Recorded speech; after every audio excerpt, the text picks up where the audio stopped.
Hello and welcome to the lecture.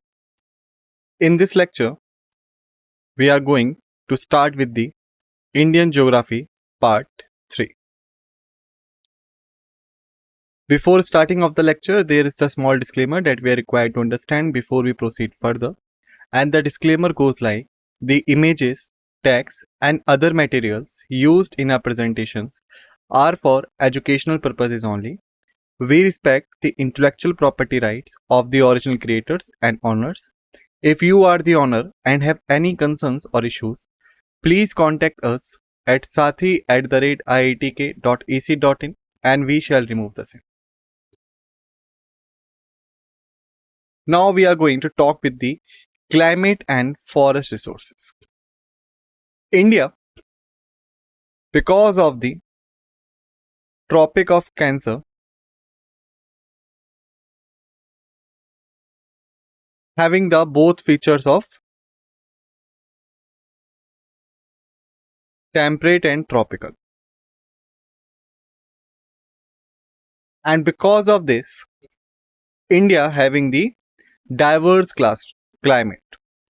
In addition to this, the Himalayan line gives us the mountainous climate and the coastal line gave us the coastal climate. So India technically having the mountainous, temperate, tropical and coastal climate as well as the desert adds up to the desert climate. Alright. And if we're talking about the desert, then desert are of two types. The cold desert and then the hot desert. Desert simply refers to the land where there is no proper vegetation and all. So, the cold desert in India lies in Ladakh and the hot desert in India lies in Thar, Rajasthan.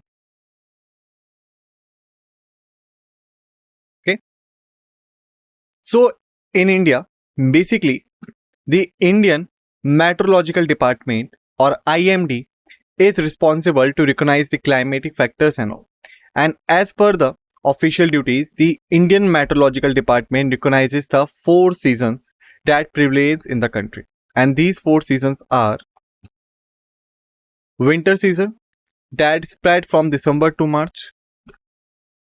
Summer season spreads out from April to May. Monsoon season spreads out from June to September. Seasons of retreating southwest monsoon from October to November. Now, what is the difference between the monsoon and the retreating southwest monsoon? This is the South India and this is the flow of monsoonal winds. Okay, this is the South India and this is the flow of monsoonal winds. This branch is running from the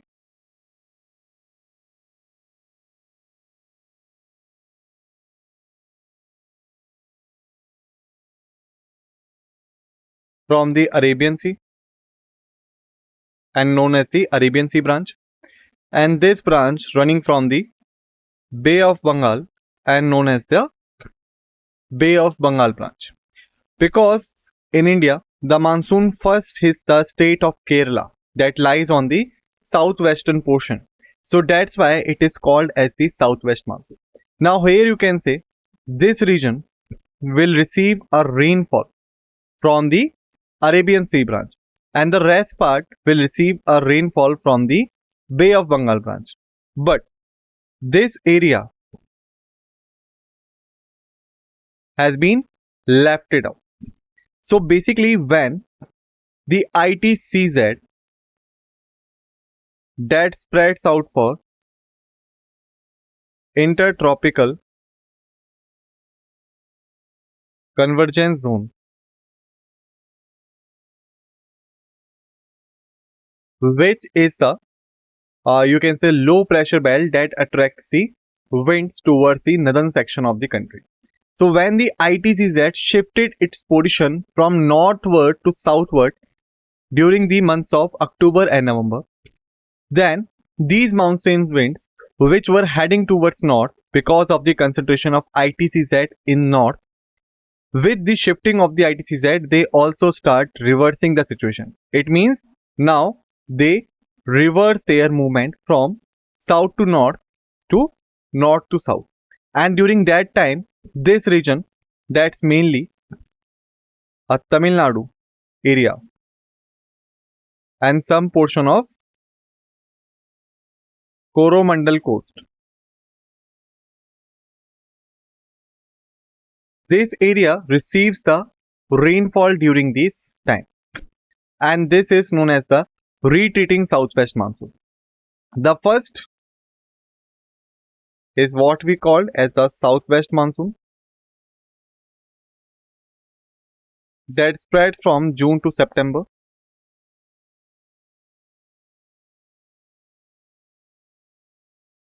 And then the retreating southwest monsoon, that stands out from October to November.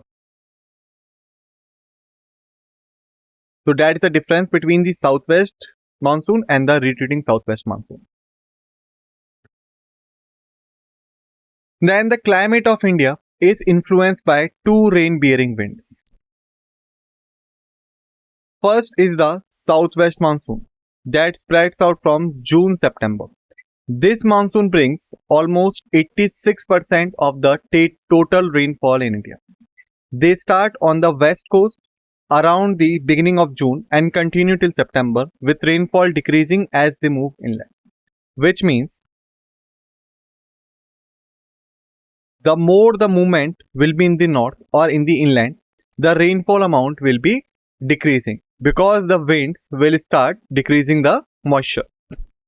And then the northeast monsoon, that is actually a retreating southwest monsoon.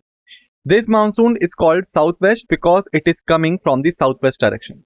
This monsoon is called northeast monsoon because it is now coming from northeast direction. Okay. These are also called winter monsoon, and these are limited to a smaller area, particularly the coast. It is Tamil Nadu's primary monsoon.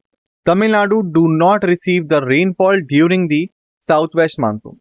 It mainly receives the rainfall during the northeast monsoon, okay, or the retreating southwest monsoon. So the 80%, 86% rainfall comes from the southwest monsoon, and remaining 14% rainfall comes from the northeast monsoon. Now the regions of heavy rainfall. The regions that receive the rainfall above 200 centimeters annually, these are known as the regions of heavy rainfall. And these regions are Assam, Arunachal, Meghalaya, Sikkim and northern parts of West Bengal. If we're talking about the Meghalaya, it is the state where the Mawsynram is located. The Mawsynram is that location in India which receives the highest rainfall in the country. And the main reason is that Meghalaya is home to the three hills. These hills ranges are Garo Hills,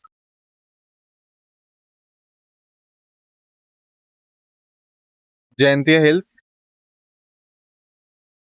and then comes the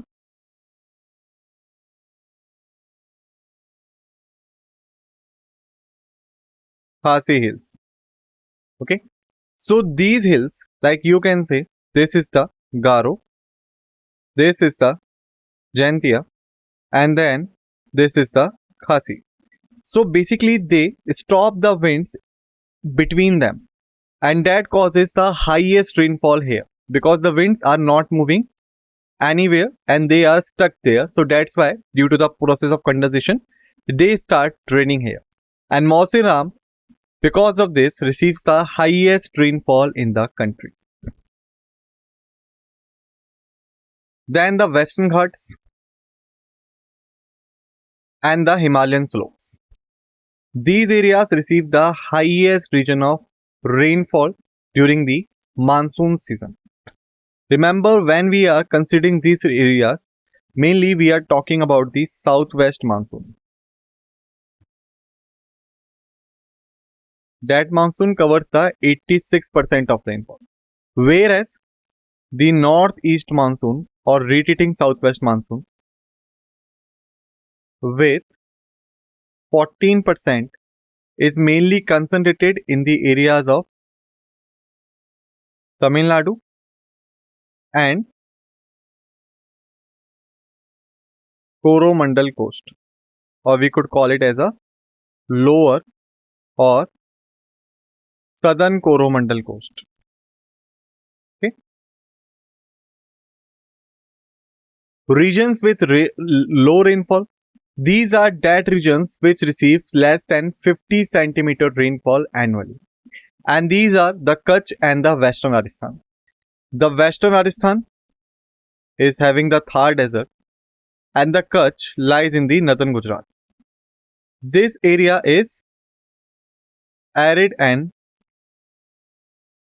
dry climatic area because the rainfall amount that happens here is less than 50 centimeter annually. Southern Haryana, Southeast Punjab and Ladakh. Southern Haryana and Southeast Punjab shares the small portion of the Thar Desert, and the Ladakh is actually the cold desert. That's why it do not receive the rainfall. Now the forest cover in India according to the Forest Survey 2011. Now there are the two terms: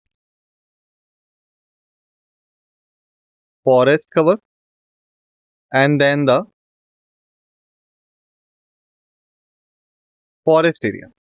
What is the difference between the forest cover and the forest area? The forest cover stands out for total forest area covered,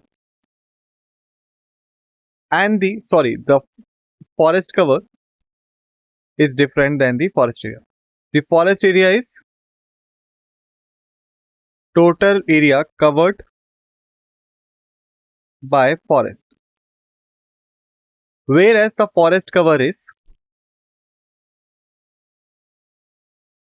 forest area per unit of land. Now what is the difference? Suppose there are the two states A and B. A having forest in 100 kilometers square or 100 square kilometers.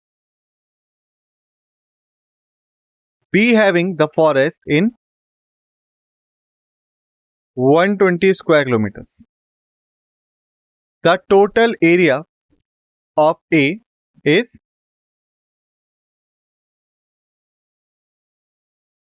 you can say somewhere around 1000 square kilometers, while the total area of B is 800 square kilometers. Now if we consider the forest area, so that will be the forest area, the 100 square kilometers, and then it will be a 120 square kilometers. So here if we consider this area, and if someone asks you which state having the highest forest cover, then you can easily say, for the highest forest area, then you can easily say the state B, because its forest area is 120 square kilometers, while the state A forest area is 100 square kilometers only. But if the question is which state having the highest forest cover, now if we divide 1000 by 100, that means 0.1% something is covered as the forest cover. For this, 120 divided by 100, then that will be a number less than 0.25% and whatever you can call it. So here you can say the situation has been reversed. How the situation is reversed? The forest area is higher in state B, but the forest cover is higher in the state A.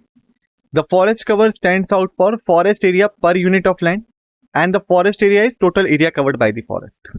So that is the difference between the two. So now we are talking about the forest cover. It means we are talking about the forest area per unit of land. We are not talking about the total forest area. So the Madhya Pradesh having the largest forest cover up to 25.14%. Then followed by the Arunachal Pradesh with 79.33%, Chhattisgarh 41.19%, Maharashtra 20.14% and Odisha 33.50%. The northeastern states, which make up only 7.98% of India's land area, have about 23.75% of the country's total forest cover. In the northeastern states, the forest cover about 65.34% of the land, much higher than the national average of 21.71%. Because in northeastern states, the population is low, so that's how the effect of urbanization is not that much visible there. So that is the reason why the forest land is higher there. But in the other areas of India, the urbanization has significantly contributed in the decreasement of the forest. Since 2005, the northeastern states have gained 598 square kilometers of forest cover. For the first time, the forest cover has been assessed in different altitude zones also. Areas between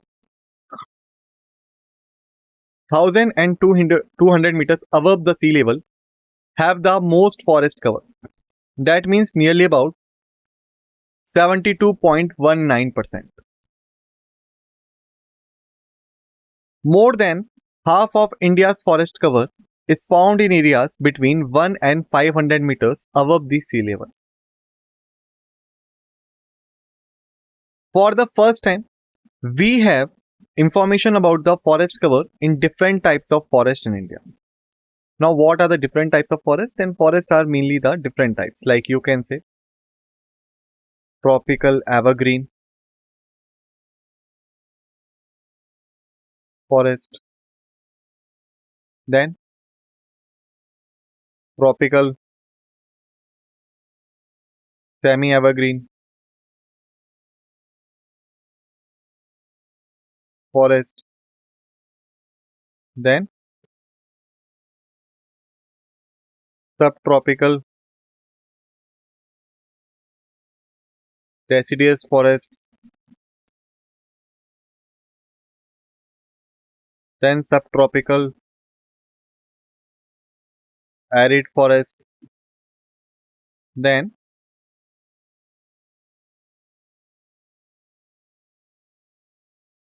mountainous forest, and the last category is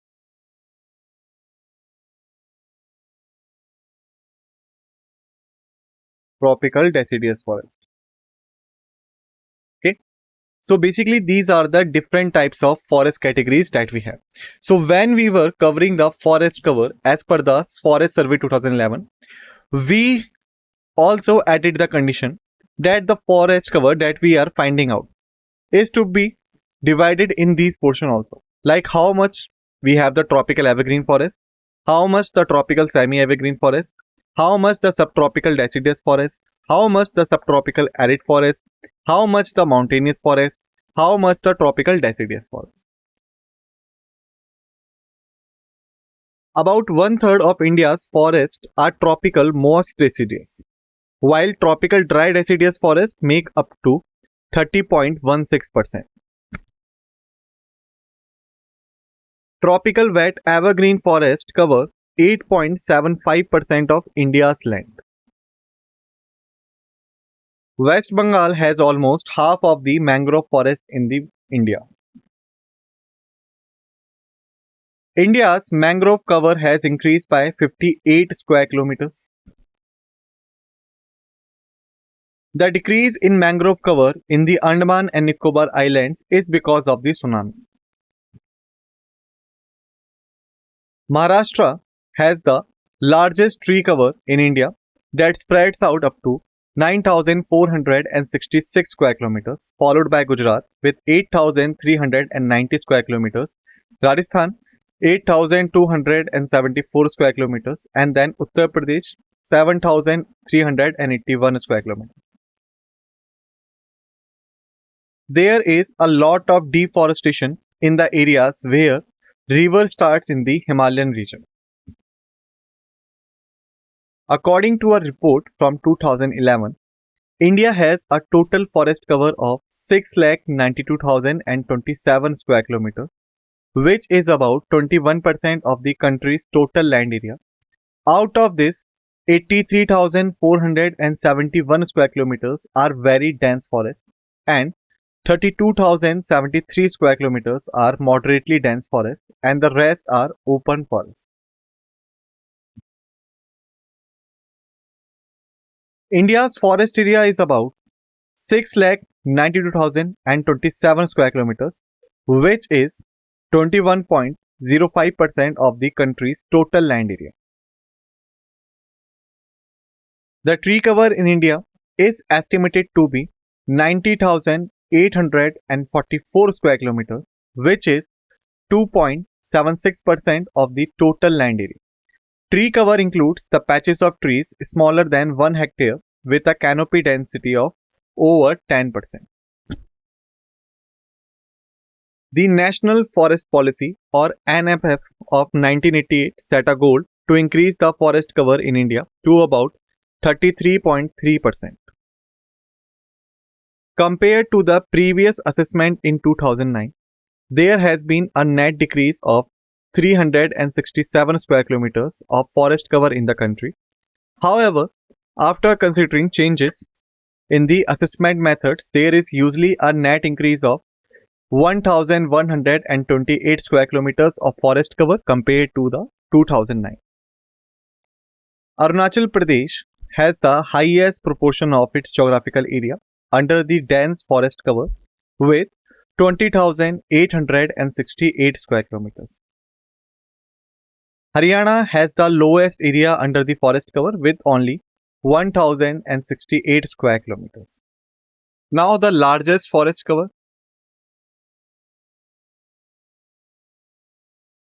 Madhya Pradesh has the largest area under the forest cover, which is 77,700 square kilometers. Highest percentage of forest cover. Mizoram has the highest percentage of forest cover compared to its total geographical area. It has 90.68% of its land covered by the forest. Forest cover in the hill districts. India has 142 hill districts and 40.17% of their total area is covered by the forests. However, the forest cover in these hill districts has decreased by 548 square kilometers. All districts in the state of Arunachal Pradesh, Himachal Pradesh, Manipur, Meghalaya, Mizoram, Nagaland, Sikkim, Tripura, and Uttarakhand are considered as the hill districts. Why? Because this area is the mountainous area. And out of this, the states of Himachal Pradesh and the second is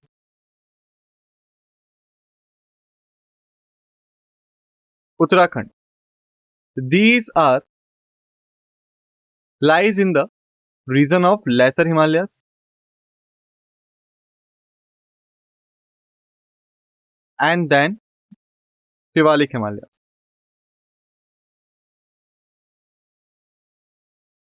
Okay, while the rest all means Arunachal Pradesh, Manipur, Meghalaya, Mizoram, Nagaland, Sikkim and Tripura. These all are the part of Purvanchal Himalayas.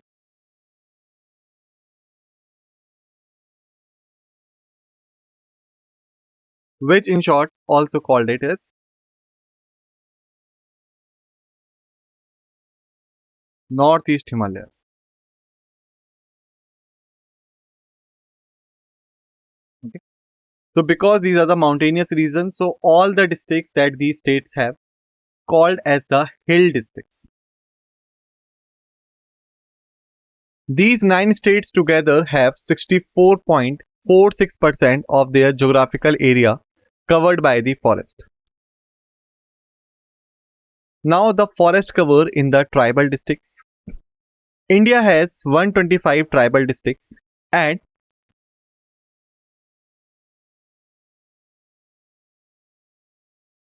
37.54% of their total area is covered by the forest. Unfortunately, the forest cover in these tribal districts has also decreased by 679 square kilometers. Now, what is the issue with these tribal districts? The tribals mainly found in the central part,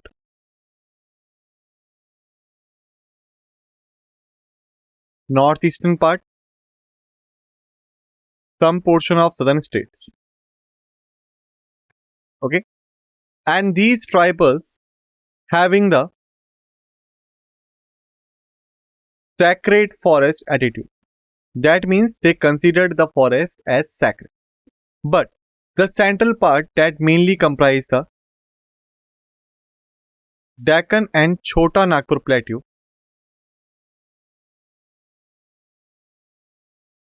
is actually rich in the mineral resources. So that's why the mining activities and the industrialization in these areas significantly reduce the forest cover. In the southern states, mainly the process of urbanization contributed in the decreasement of the forest. While in the northeastern states, the impact of deforestation is not that much visible because it is mainly the isolated part with very restricted industrialization and mineral excavation activities. So the impact of deforestation in the tribal areas mainly significantly visible in the central part and the southern states and not that much visible in the northeastern states. Now, changes in the natural vegetation. As one goes higher up the mountain, the temperature drops and the type of natural vegetation changes accordingly. In the Himalayas, we can find different types of vegetation at different heights. That means up to 500 meters above the sea level, we find the tropical vegetation. From 500 to 1500 meters above the sea level, we find subtropical vegetation. And from 2500 to 3500 meters, we find the temperate vegetation. And above 3500 meters, we find the cold desert vegetation. So here you can say as the altitude level is changing, altitude changes. Similarly,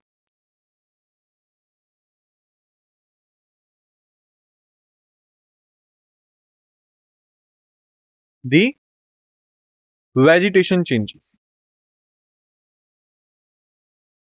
In southern India, the change in vegetation type happens at higher altitude because it is closer to the equator and having a tropical climate. Now the types of forest in India. First is the evergreen forest, tropical, like tropical evergreen forests. These forests are found in the areas where the rainfall is between 200 to 300 centimeters per annum. They are found in the Western Ghat and sub-Himalayan regions.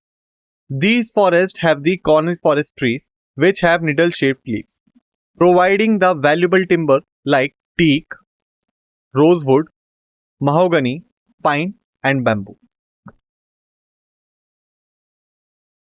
Deciduous forest, also called as monsoonal forest. These forests are found in areas where the rainfall is between 150 and 200 centimeters per year. They are found in the parts of Deccan Plateau, stretching across the states of Maharashtra, Madhya Pradesh, and Karnataka. These forests provide the fine timber such as teak, sal, and sandalwood. Dry forest. These forests are found in the desert regions of Rajasthan and Gujarat. They have thorny trees and shrubs that are adapted to the dry climates. Like you can say, thorns in the trees are basically there to reduce the process of evaporation. And how does it so? The leaves of the plant gives water vapor away to get into the air again. So because of this, the process of evaporation take place. In the deserted areas where the trees and shrubs already having a deficit of water, then they could not afford a evaporation or loss of water because of the leaves. So that's why they having the thorny shape. That means instead of the leaf like this, their leaf is like this. In this leaf, you can say the surface area is larger. In this leaf, the surface area is smaller. So the evaporation or loss of water vapors from the leaf is directly proportional towards the surface area. Higher the proportion, higher the evaporation. Lower the proportion, lower the evaporation. So the thorny leaves reduces the surface area and hence the evaporation of water from the leaves is reduced. Now the tropical deciduous forest. They are found in the areas with rainfall between 75 to 100 centimeters per year.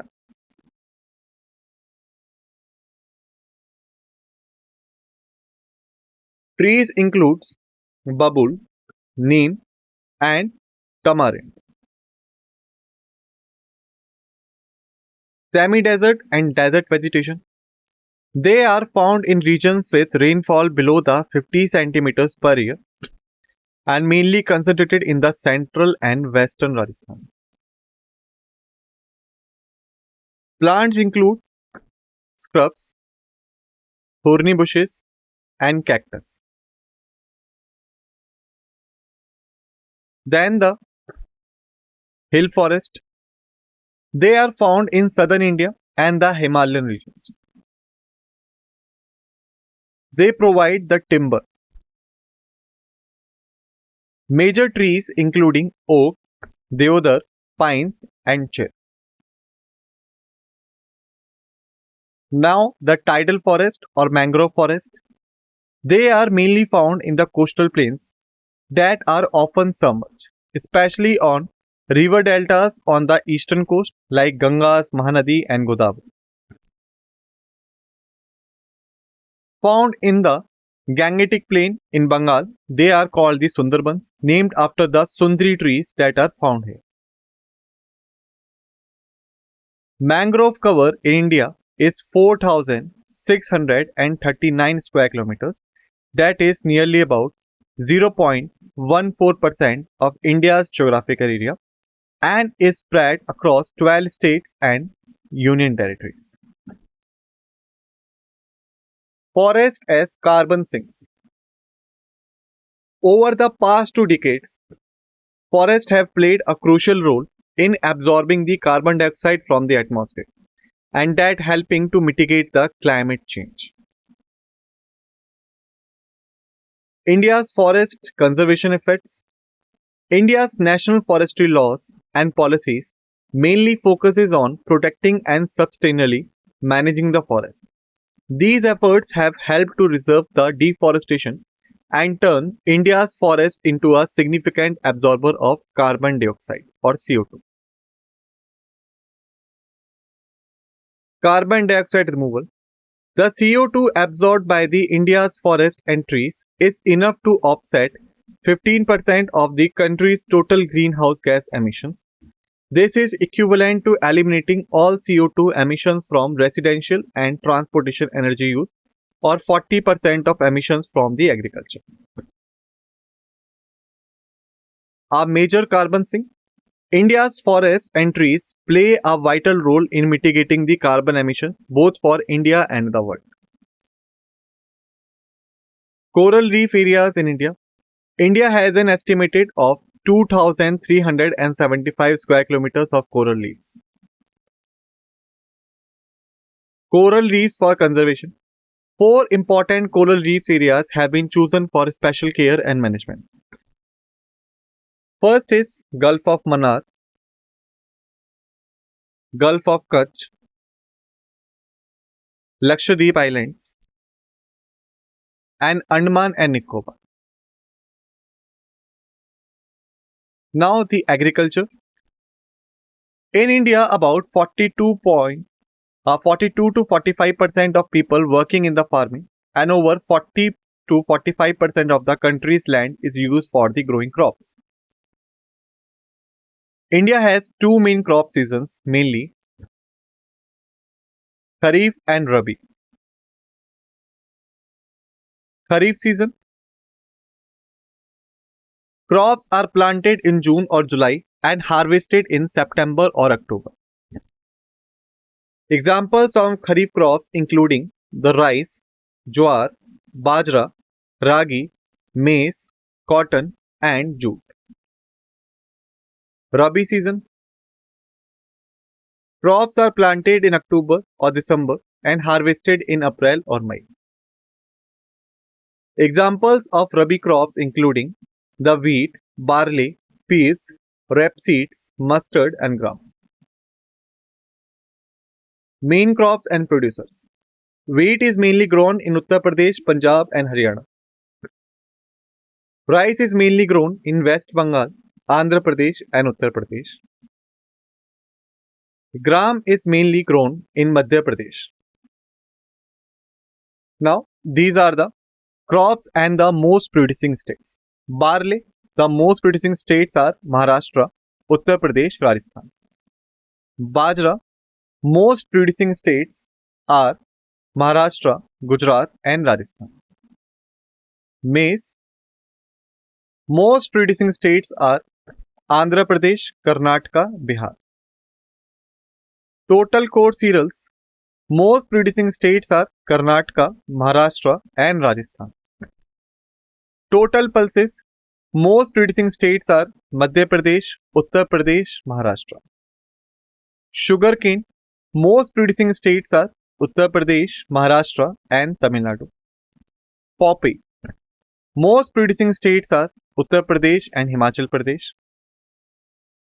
Potato, most producing states are Uttar Pradesh, West Bengal and Bihar. Onion, most producing states are Maharashtra, Gujarat, Karnataka. Coconut, most producing states are Kerala, Tamil Nadu. Linseeds, most producing states are Madhya Pradesh, Uttar Pradesh. Groundnut, most producing states are Gujarat, Madhya Pradesh and Tamil Nadu. Rapeseeds and mustard, most producing states are Rajasthan, Uttar Pradesh, Madhya Pradesh. Sesame, most producing states are Uttar Pradesh, Rajasthan. Sunflower, most producing states are Maharashtra, Karnataka. Soyabean, most producing states are Madhya Pradesh, Maharashtra and Rajasthan. Total oil seeds, the most producing states are Rajasthan, Madhya Pradesh, Gujarat. Cotton, the most producing states are Gujarat, Maharashtra and Punjab. Jute, the most producing states are West Bengal, Bihar, Odisha and Assam. Then, the type names and major producers. Plants, Silk. The major producing states are Karnataka and Kerala. Hemp. Major producing states are Madhya Pradesh and Uttar Pradesh. Coffee. Major producing states are Karnataka and Kerala. Rubber. Major producing states are Kerala and Karnataka. Tea. Major producing states are Assam and Kerala. Then spices. Tobacco. Major producing states are Gujarat, Maharashtra, Madhya Pradesh. Pepper. Major producing states are Kerala, Karnataka, Tamil Nadu. Cashew nuts. Major producing states are Kerala, Tamil Nadu and Andhra Pradesh. Ginger. Major producing states are Kerala and Uttar Pradesh. Turmeric. Major producing states are Andhra Pradesh and Odisha. Chilies. Major producing states are Maharashtra, Andhra Pradesh. Cloves. Major producing states are Kerala. Saffron. Major producing states are Karnataka, Tamil Nadu, Jammu and Kashmir.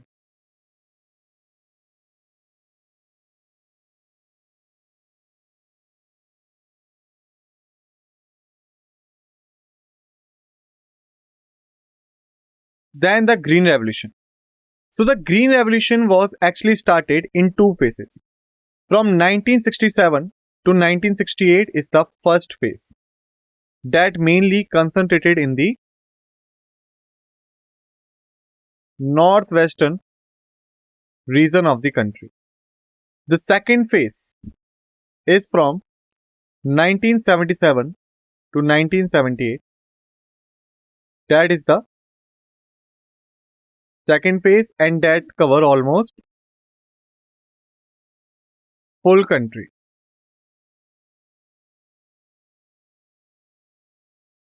Okay. The first Green Revolution mainly focused on the states of Punjab, Haryana and Western Uttar Pradesh, which were already known for their wheat production. As I have told you, it is mainly concentrated in the northwestern region. The second Green Revolution, that actually the sub-second phase, because the second phase was from 1976 to 1977 and then 1978. But the second sub-phase was from 1984 to 1983 to 1984. The Green Revolution was expanded to including the eastern and central states also, like West Bengal, Bihar, Odisha, Madhya Pradesh and the Uttar Pradesh. Because in the previous, only the western portion of the state was covered. But now, the central and the eastern part of the state were also.